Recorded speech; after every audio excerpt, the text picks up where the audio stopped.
I was wondering why there were so much people walking outside. Was it just because of the weather? Apparently somebody jumped on the train track and there's so much police presence and it stopped all the traffic everywhere. And what's going on today? It's kind of interesting reading this one with all the news recently of places in the US wanting to ban things like Chinese-made drones. How about this one, where apparently a company from Japan is going to enter the US market? This one says Japan's biggest drone maker sets its sights on the US. This week, 10-year-old drone company ACSL announced plans to enter the US commercial drone market.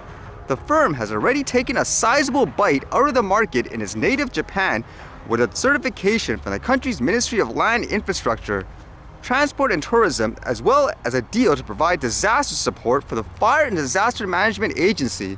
It says it's the country's largest by headcount, revenue, and market cap. The US is a no-brainer for a company like ACSL. And as they mentioned here, since the US is a huge market, there is that situation of blacklisting companies like DJI because they're made in China, for example, and this gives them a huge opportunity to capture that market share. It says that's just one in a small list of issues DJI, based in Shenzhen, has faced in the States as the US government began tightening restrictions during the Trump presidency.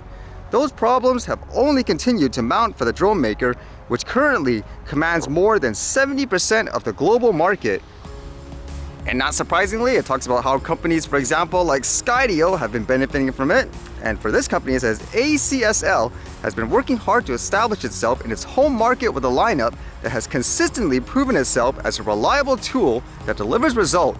Global CTO Chris Rabb said in a release, "We began arranging product demos for potential US clients late last year with the opening of our subsidiary here in California.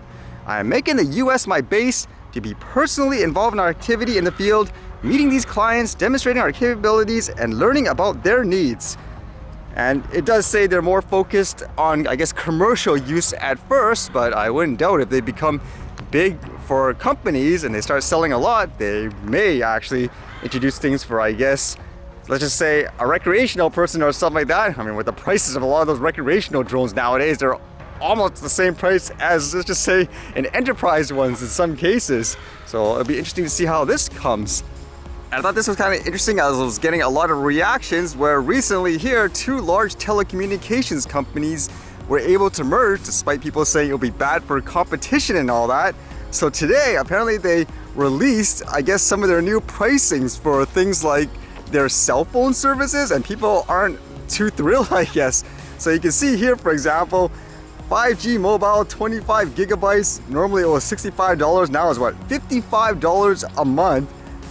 5G Infinite Essential, like what, $65 a month for 24 months. And this is all assuming that you also subscribe to the internet service, which was the Shaw here, or $75 a month, like for the other one with what? 24 months when paired with a Shaw home service and after automated discounts. You can see what normally the prices are, for example, 105, 85, 65, but you can look at these prices compared to everywhere else in the world. Do you think this is cheap? Do you think it's a deal? I know a lot of people say this is an absolute highway, I guess, robbery.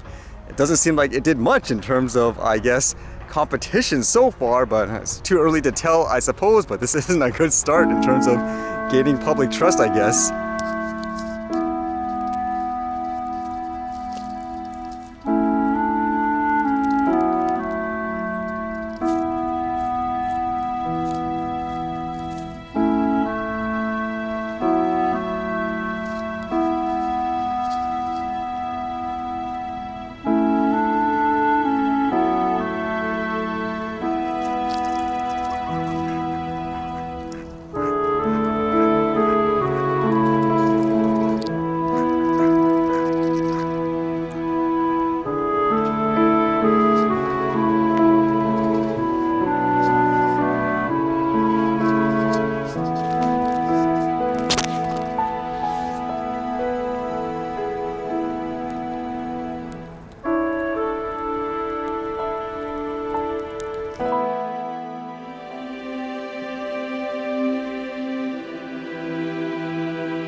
Alright, see you guys later.